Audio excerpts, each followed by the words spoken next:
पुण्यातील हडपसर परिसरातील सय्यदनगर railway gate ते रामटेकडी हा महत्त्वाचा मार्ग सध्या अत्यंत खराब अवस्थेत असून नागरिकांमध्ये तीव्र संताप व्यक्त केला जात आहे। गेल्या अनेक महिन्यांपासून या रस्त्यावर मोठमोठे खड्डे पडले आहेत। पावसामुळे खड्ड्यांमध्ये पाणी साचत असल्याने वाहन चालकांना त्यांचा अंदाज येत नाही। परिणामी दुचाकी घसरून अपघात होण्याच्या घटना वाढण्याची भीती व्यक्त केली जात आहे। या मार्गावरून दररोज हजारो नागरिक, कामगार, विद्यार्थी, रिक्षा चालक आणि इतर वाहन चालक प्रवास करतात। मात्र खराब रस्त्यामुळे वाहतूक कोंडी, वाहनांचे नुकसान आणि वेळेचा मोठा अपव्यय होत असून नागरिकांना रोजच्या मनस्ताप सहन करावा लागत आहे। स्थानिकांनी अनेक वेळा संबंधित प्रशासनाकडे तक्रारी करूनही अद्याप कायमस्वरूपी दुरुस्ती करण्यात आलेली नसल्याचा आरोप केला जातोय। त्यामुळे प्रशासनाच्या कामकाजावर नागरिकांनी नाराजी व्यक्त केली। या मार्गाची तातडीने पाहणी करून केवळ खड्डे बुजविण्याऐवजी संपूर्ण रस्त्याचे दर्जेदार डांबरीकरण करण्यात यावे अशी जोरदार मागणी नागरिकांनी केली आहे। अन्यथा भविष्यात आणखीन गंभीर दुर्घटना घडण्यास त्याची जबाबदारी संबंधित प्रशासनाने घ्यायची असा इशाराही नागरिकांनी दिला। टाइम्स ऑफ महाराष्ट्रसाठी पुणे शहर प्रतिनिधी धीरज महांगरे यांचा रिपोर्ट। नमस्कार, मी धीरज महांगरे आणि हे आहेत आशुतोष माने। नमस्कार।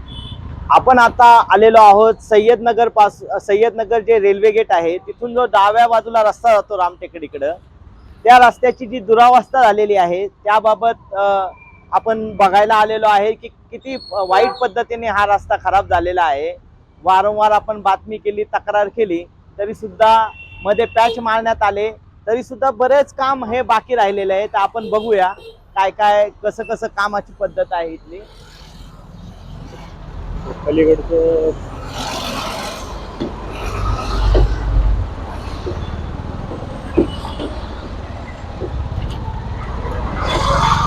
तर हे बघा, हे मध्ये जे पॅच मारले हे पॅच बघा कसे मारलेले आहेत आणि हे कसा राहिलेला आहे हा रस्ता करायचा। मला काय म्हणायचंय माहितीये का, हा वर्दळीचं ठिकाण आहे आणि हे वर्दळीचं ठिकाण असताना सुद्धा प्रशासन वारंवार या गोष्टीकडे दुर्लक्ष करतंय। अनेक ठिकाणी रोड हा खराब झालेला आहे आणि हा खराब रोड असताना सुद्धा प्रशासन का दुर्लक्ष करतंय काही कळत नाही। किती मोठमोठे खड्डे या रस्त्याला पडलेत, याच्यामुळं ट्रॅफिक होतंय, लोकांना कामाला जायला उशीर होतोय, वाहनांचे अपघात होत आहेत, ते लोकांना लागतंय। काही दिवसांपूर्वीच इथं एका महिलेचा अपघात झाला आणि त्यात ती मृत्युमुखी पडली होती। हे सगळं असताना प्रशासनाचं का या बाजूला पाठ दाखवते प्रशासन हे काही कळत नाही। तुम्हाला काय म्हणायचंय याबाबत? याबाबत आता माग हा रस्ता खूप खराब झाला होता, वारंवार तक्रार देऊन त्यांनी हे पॅचेस मारले, तो पॅच पण त्यांनी अर्धवटच मारलाय, ही बाजू त्यांनी तशीच ठेवली, त्याच्यामुळे वाहतुकीची कोंडी निर्माण होती। आणि पुढे सुद्धा त्या ठिकाणी एक चेंबर तुटलेला आहे, त्या चेंबरमुळे सुद्धा मध्येच बॅरिकेडिंग लावल्यामुळं गाड्यांना यायला जायला खूप त्रास होतोय आणि जे की खूप धोकादायक पण आहे आणि त्याच्यामुळं वाहतुकीला खूप कोंडी निर्माण होती।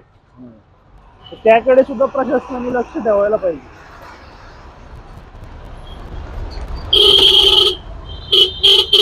आता हे इथलं चेंबरचं काम झालंय नाही झालंय, झालं असेल तर जो राडारोडा पडलेला आहे तो काढून वाहतुकीला हा भाग मोकळा करायला पाहिजे। अनेक दिवसापासून ही अशी अवस्था आहे।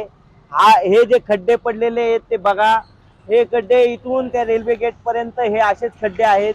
मध्ये मध्ये काही प्रमाणात पॅच मारलेले आहेत पण ते पुरेसे नाही आहेत, ज्याच्यामुळं वाहतूक सुरळीत होत नाहीये। हे पॅच हे अर्धवट मारले गेल्यामुळे वाहतुकीची समस्या तशीच राहिलेली आहे। तर आमचं संबंधित प्रशासनाला, संबंधित विभागाला एक विनंती आहे की लवकरात लवकर हा रस्ता व्यवस्थित करा, कारण का हा रस्ता जर व्यवस्थित नाही झाला तर ही नागरिकांची जी होणारी गैरसोय आहे ती तशीच राहतीये, नागरिकांना होणारा त्रास तसाच राहतोय। इथं प्रचंड प्रमाणात ट्रॅफिक होतंय आणि हे रस्त्याची अवस्था बघा, हा रस्ता बघा, हे काय हजारो नागरिक इथून जात आहेत, हजारो नागरिकांची गैरसोय होतीये। हे सगळं हे सगळ्या इतक्या दिवसापासूनची ही समस्या असताना सुद्धा याच्याकडे दुर्लक्ष केलं जातंय। तर संबंधित विभागाने लवकरात लवकर हा रस्ता व्यवस्थित करावा ही विनंती। धन्यवाद। मी धीरज महांगरे, मी आशुतोष माने.